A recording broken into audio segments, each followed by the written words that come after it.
Ratich oganda e boma Kisumu kotose mokalo josiasa kuom rem gero ute mag reso joma bende kalo lweny mag udi kata gender based violence e gwenge mag Nyanza. Coordinator mar grubego e gwenge mag Nyanza Manorobe Gero owacho ni onge mar keto chenro makare bende osegolo pek kata osekelo pek mondo ket tenge ute makamago iko.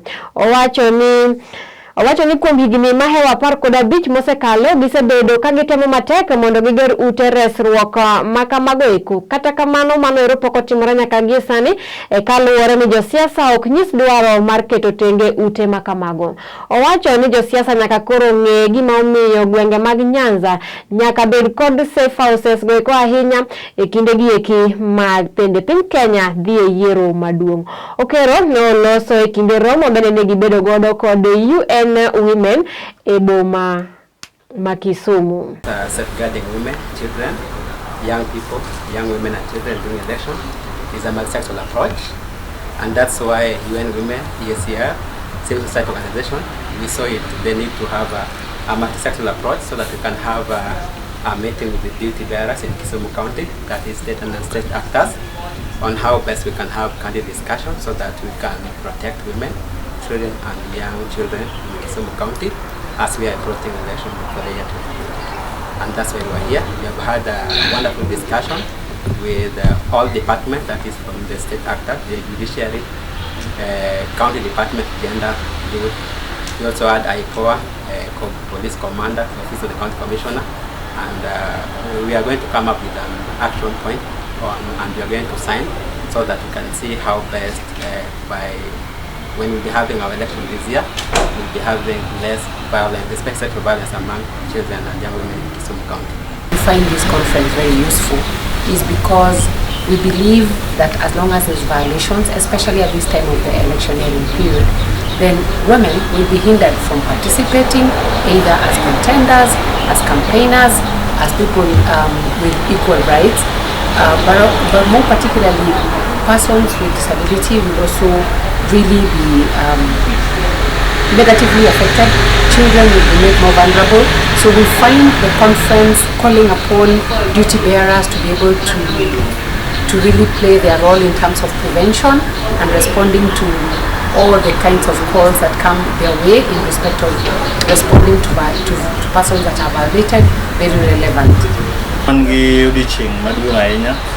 Kecuali mondo wane chenro mon tigo kam gi opogore to wan ka gi migepe mang'eny madil gi nyithindo madil gi joma mine Kisumu County ka kaka wadhi e yiero niendi waer mondo obed gi yiero maber man gi kwe koro migepe mantie kaendi tiwo singo ne gibro make sure ni nyithindo gi joma mine obedo protected. Koro en mana kamano ka wadhi yiero wane kaka wanyalo bedo gi kwe nikech Kenya duong' moingo wote to ahinya wagoyo kamano ne migao ka UN Women momiyowa sir mondo obed gi chenro machal kamaendi. Koro en mana kamano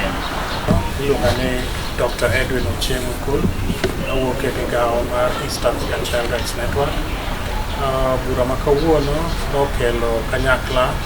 migepe mopogore to moloyo gin migepe ma otudore gi yore mag nyithindo, mag mine, to gi joma nigi ng'ol opogore. Chutho gima nomiyo bura ni obedo kawuono en ni mondo ji obed kanyakla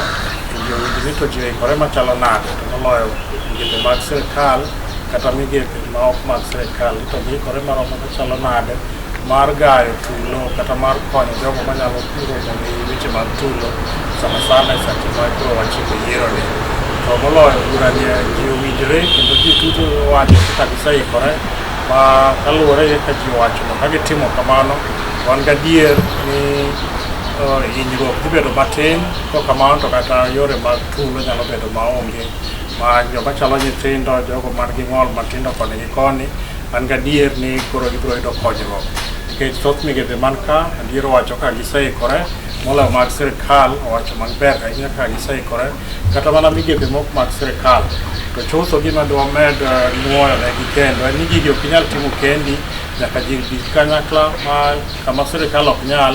to migepe moko donje to migao ok nyal tiyo moro amora kende obed mar sirikal to bed mar sirikal gimoro amora ma ji timo nyaka nywak ne lwedo eko nyalo timore maber.